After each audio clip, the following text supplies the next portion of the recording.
Assalamualaikum warahmatullahi wabarakatuh. Selamat pagi, salam sejahtera untuk kita semua. Yang kami hormati, Romo Kiai Imam Baihaqi, selaku pengasuh Pondok Pesantren Mbak Uji Kamjelen. Yang kami hormati, jajaran Dewan Asatidz Pondok Pesantren Mbak Uji Kamjelen.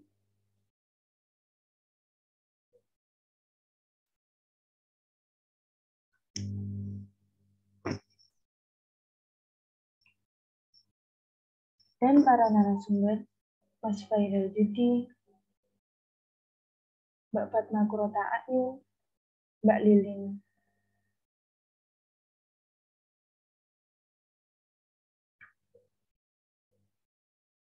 Robi Fatul Ilmi,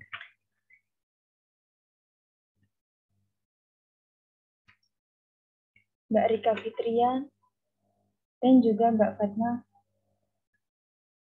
Kurota Ayu.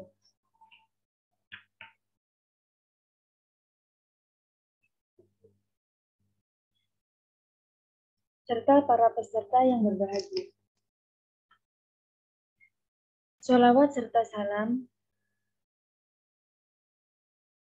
Marilah kita panjatkan puji syukur kehadirat Allah Subhanahu wa Ta'ala atas berkah dan rahmat-Nya, sehingga kita bisa berkumpul dalam acara pada pagi hari ini. Sholawat serta salam senantiasa tercurahkan kepada Nabi Agung Muhammad SAW yang telah membimbing kita dari zaman kegelapan menuju zaman yang terang benderang, yakni ad-dinul Islam. Saya Sabila Rizky Maulida, selaku pemandu acara sekaligus moderator pada acara hari ini, yaitu webinar sharing beasiswa dan persiapan kuliah bersama santri dan alumni Pondok Pesantren Mbak Uji Kamjelen pada hari Minggu 23 Januari 2022 yang diselenggarakan secara online. Adapun susunan acara sebagai berikut. Acara yang pertama, pembukaan, dilanjutkan sambutan, dan sharing bersama narasumber, dilanjutkan sesi tanya jawab. Acara yang terakhir yaitu penutup. Acara yang pertama, pembukaan. Marilah kita buka acara pada hari ini dengan bacaan Ummul Kitab. Al-Fatihah.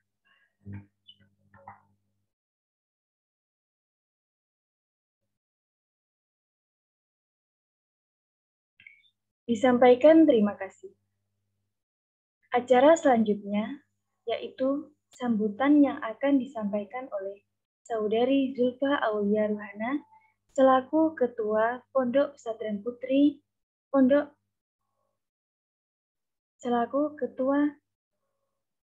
Pesantren Putri Ponpes Mambaul Hikam Jalil. Kepadanya disilahkan.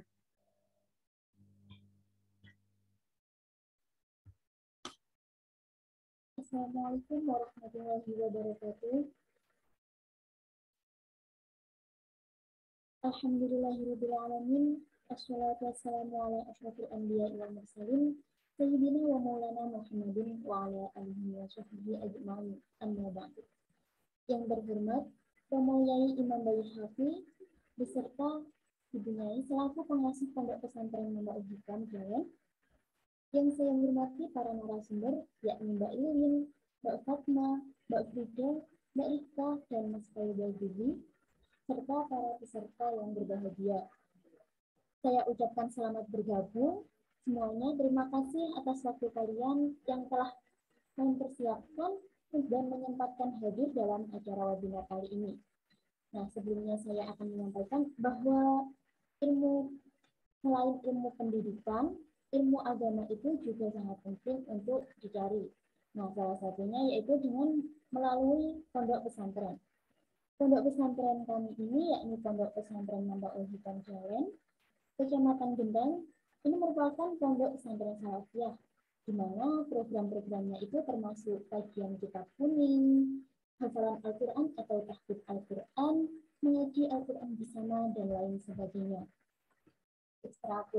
Ekstrakurikulernya pun sangat menarik, di antaranya ada public speaking, selawat, doa berjanji, dan juga qiraat. adapun yang lainnya. Nah, maka dari itu, bagi kalian yang ingin memperdalam ilmu agamanya lebih lanjut, bisa bergabung bersama kami di Pondok Pesantren Pondok Pesantren Jalan. Mungkin cukup sekian yang dapat saya sampaikan. Kurang lebihnya dan terima kasih atas perhatiannya. Wabillahi taufiq wal hidayah, wabillahi inayah. Wassalamualaikum warahmatullahi wabarakatuh. Waalaikumsalam warahmatullahi wabarakatuh. Baik, disampaikan terima kasih. Acara selanjutnya yaitu sharing bersama narasumber. Namun sebelumnya perlu kami sampaikan bahwa ada sedikit perubahan pada acara pagi hari ini.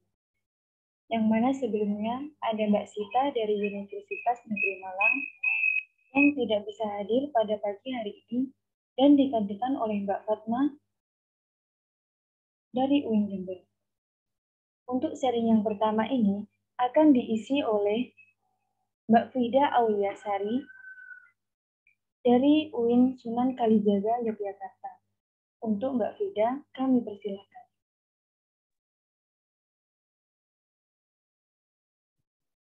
Sebelumnya suara saya udah masuk belum? Sudah. Oke, baik. Terima kasih. Bismillahirrahmanirrahim. Assalamualaikum warahmatullahi wabarakatuh.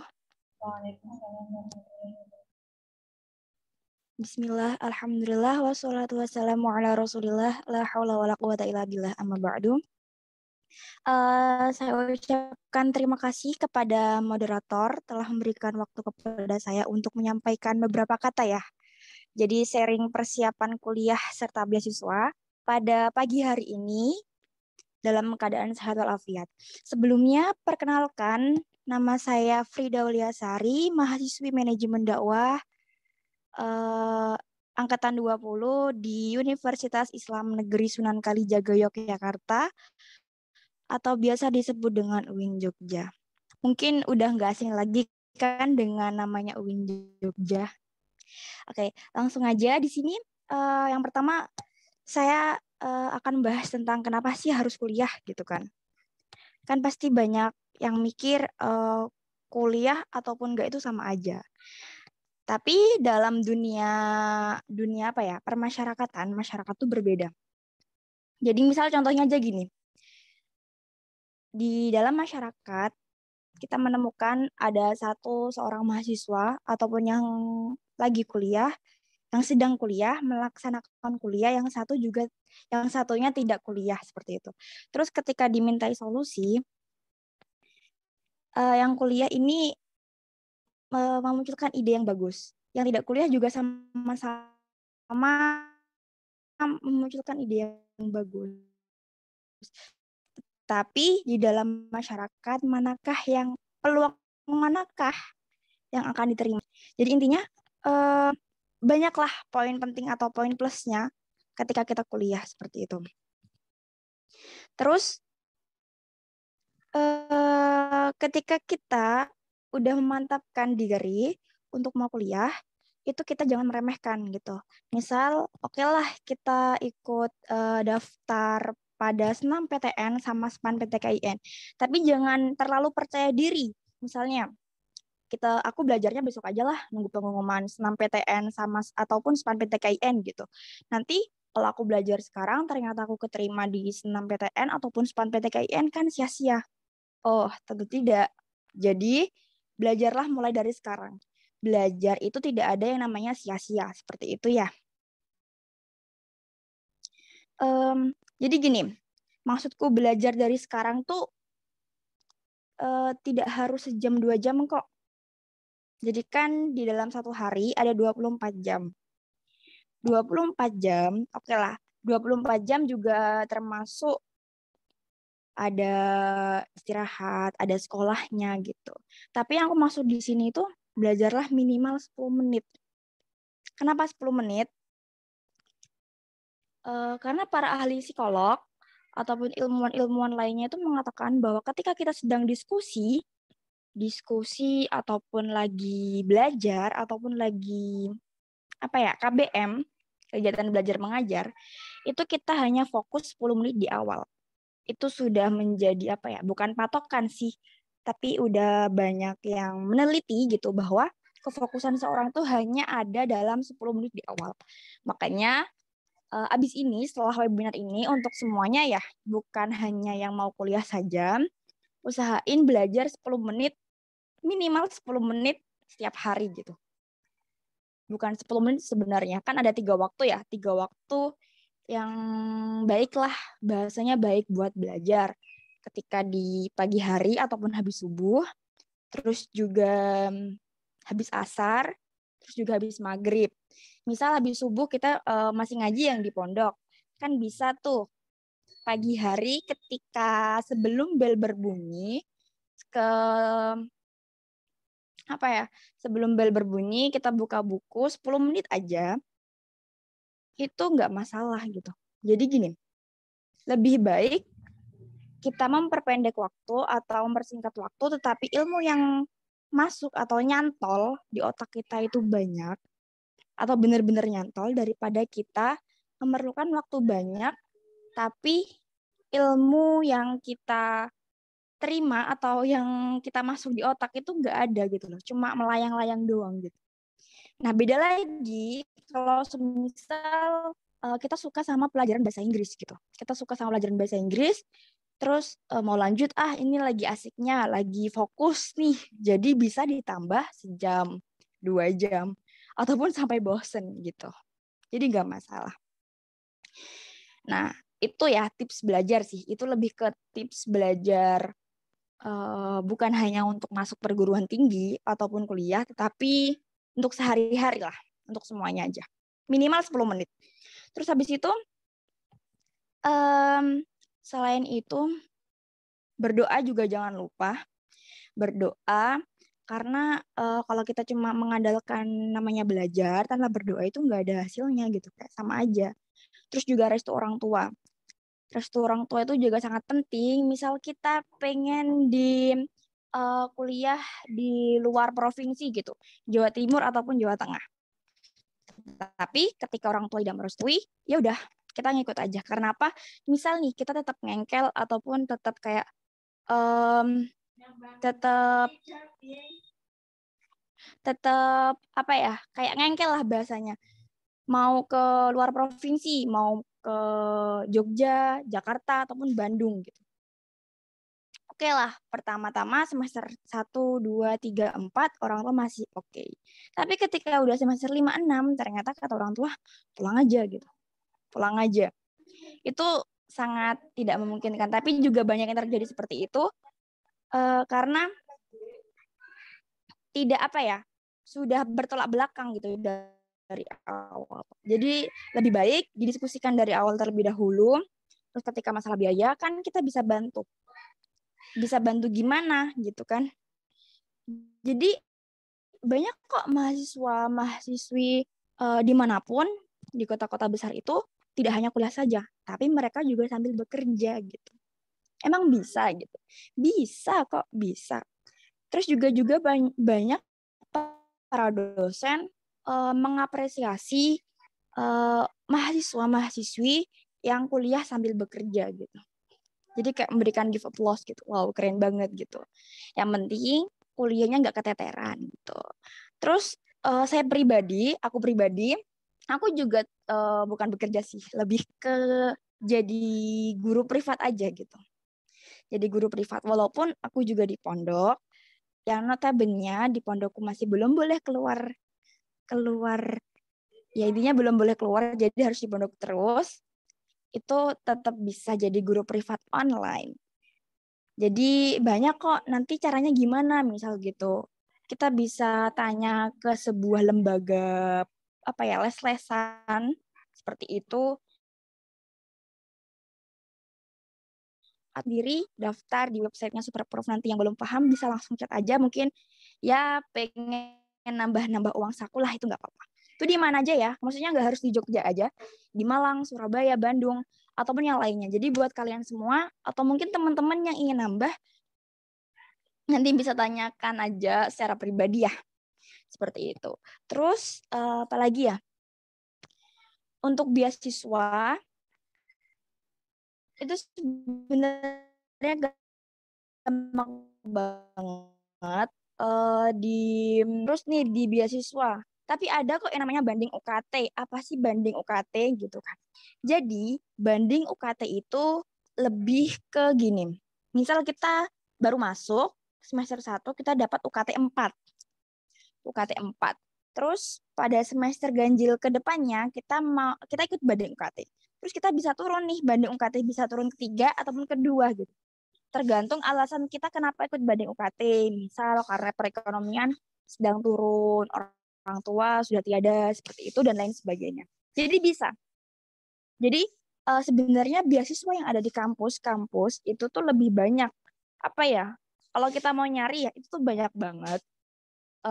Nggak kayak di Alia ataupun di SMA dulu yang mungkin masih lingkup-lingkup ya kerucil-kerucil gitu. Kalau sekarang tuh udah banyak banget lah intinya kalau kita mau nyari. Apalagi buat maba ini langsung aja fokus ke KIP. Cari tahu nih informasi persyaratan apa aja yang harus dibutuhkan KIP ini sangat penting banget.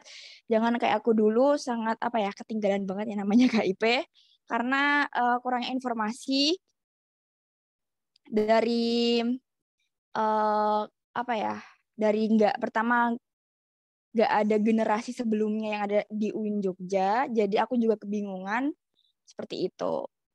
Terus masalah beasiswa mungkin bisa dilanjutkan oleh mbak-mbak yang lain ya, karena aku juga bukan mahasiswa yang berbeasiswa, dapat beasiswa, hanya ikut banding UKT. Jadi seperti itu. Terus kalau masalah mau tanya-tanya tentang jurusan nih, aku cocoknya di mana? Pasti kan masih banyak ya yang bingung jurusannya apa gini gitu. Itu bisa kok banyak artikel ataupun YouTube gitu ya yang menjelaskan tentang misal kamu kalau sukanya menghitung kamu lebih baik masuknya di sini gitu. Seperti itu. Kalau aku pribadi kenapa memilih manajemen dakwah? Karena pada dasarnya enjoy aja gitu pada manajemen. Jadi manajemen dakwah itu nanti tuh lebih terfokusnya, bukan terfokus sih, nanti ada 3 penjurusan, ada manajemen haji dan umroh, manajemen sumber daya manusia, dan manajemen keuangan Islam. Seperti itu. Mungkin itu dulu aja ya, untuk mempersingkat waktu, nanti bisa diteruskan kepada narasumber yang lain. Cukup sekian dari saya, kurang lebihnya mohon maaf. Mungkin ketika nanti pertanyaan aja ya, gitu ya Mbak Moderator? Ya.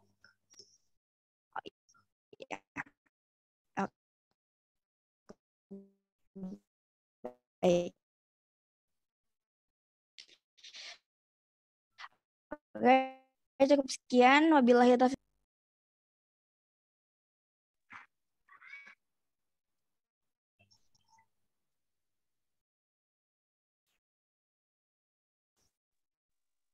Oke, sudah Mbak. Baik. Sudah salam tadi. Disampaikan terima kasih kepada Mbak Frida. Untuk sharing selanjutnya akan diisi oleh Mbak Lilin Rofiqatul Ilmi dari UIN Malang yang sedikit banyaknya akan menceritakan pengalamannya selama berkuliah di UIN Malang dan mendapatkan beasiswa prestasi akademik. Kepada Mbak Lilin, dipersilakan. Baik, terima kasih. Apakah suara saya sudah terdengar? Sudah. Assalamualaikum warahmatullahi wabarakatuh. Saya sampaikan terima kasih kepada moderator yang telah memperkenankan saya untuk menyampaikan materi. Untuk sharing ya lebih tepatnya. Yang terhormat Abah Umi serta seluruh pengasuh Pondok Pesantren Mabaul Hikam Jalen, yang saya hormati pengurus Pondok Pesantren Putri yang telah menyelenggarakan acara ini, karena ini acara yang luar biasa tentunya, dan mungkin saya pertama tahu ya acara ini diselenggarakan ya, sharing-sharing dari alumni kepada teman-teman kayak gitu. Terus yang selanjutnya yang saya hormati seluruh peserta webinar dan juga narasumber yang sudah meluangkan waktunya untuk sharing-sharing bersama kita semuanya. Oke, tadi kan sudah disambung ya sama Mbak Firda ya, kalau nggak salah ya, dari UIN Suka. Saya perkenalan dulu, nama saya Lilin Rofiqatul Ilmi, saya di UIN Malang, jurusan Tadris Matematika atau Pendidikan Matematika. Dan kebetulan sekarang sudah semester akhir, alhamdulillah sampun lulus kemarin. Dan keluarnya angkatan 2017 dari pondok. Bersama dengan Mbak Rika juga, yang sekarang juga kebetulan menjadi narasumber juga pada pagi hari ini. Kita satu angkatan, sebenarnya juga Mbak Sita juga itu dari angkatan 2017. Jadi kita satu angkatan, dan kebetulan sekarang sudah alumni, alhamdulillah. Ada yang udah lulus, ada yang baru lulus dari kampus, seperti itu. Saya ucapkan terima kasih kepada pengurus yang sudah mempercayai kami sebagai narasumber pada pagi hari ini untuk sharing-sharing bersama. Terkait dengan tadi sudah disampaikan bagaimana manajemen waktu, kemudian bagaimana tips trik belajar, dan sebagainya. Tadi sampai bagaimana memilih jurusan seperti itu yang sesuai passion. Nah, mungkin saya hanya menambahi saja ya. Terkait dengan manajemen waktu memang sangat penting sekali, apalagi mungkin teman-teman yang di sini sebagai peserta tidak hanya tidak hanya kelas 3 ya, tidak hanya sudah kelas 3, mungkin ada yang kelas 1, kelas 2. Nah, alhamdulillah ada momen seperti ini, momen sharing-sharing seperti ini, di mana teman-teman yang sudah kelas 3 pastinya sudah memiliki target nih. Mana nih kampus yang akan aku nanti lanjutkan kayak gitu. Kalau tadi mungkin udah ada motivasi untuk kuliah, ngapain sih kita kuliah, terus apa sih untungnya kuliah kayak gitu. Padahal biasanya kalau orang-orang ngapain sih kuliah tinggi-tinggi, sekolah tinggi-tinggi, kalau ujungnya juga di rumah kayak gitu. Apalagi kalau perempuan ya. Kalau perempuan pasti banyak yang beranggapan ngapain sih kuliah tinggi-tinggi kalau ujung-ujungnya kamu kasur, dapur, sumur kan kayak gitu. Banyak anggapan yang kayak gitu. Nah, tapi memang perlu kita ubah mindset kita, karena memang pendidikan itu sangat penting, apalagi untuk seorang perempuan seperti itu. Ini mungkin ada laki-laki juga ya, tapi motivasinya juga untuk semuanya kita, apalagi terkhusus perempuan. Yang pasti anggapan orang, ngapain sih perempuan gitu kan, kuliah tinggi-tinggi, sekolah tinggi-tinggi, yang ujungnya seperti itu. Memang harus kita berpendidikan seperti itu. Tadi sudah dijelaskan panjang kali lebar kenapa kita harus kuliah. Nah, kemudian penting banget memang sesuai yang dikatakan sama narasumber yang pertama tadi, kita memilih jurusan sesuai dengan passion kita. Nah, bagaimana caranya kita mengenali passion? Sangat susah sekali, termasuk saya juga seperti itu. Bahkan nanti ketika kita masuk kuliah tuh ada yang beranggapan, ini nggak passion aku salah jurusan. Itu seperti itu juga ada. Nah, mumpung teman-teman ini ada yang masih kelas 1, ada yang masih kelas 2, jangan anggap ruang BK itu momok untuk teman-teman semuanya. Biasanya kan kalau anggapan siswa ya, saya dulu dan teman-teman juga kayak gitu. Kalau ada teman-teman dipanggil ke BK atau kita masuk ke ruang BK itu, ini anak pasti bermasalah kayak gitu. Padahal kalau udah kita kelas 2, kelas 3, kita penting banget sharing bersama dengan guru.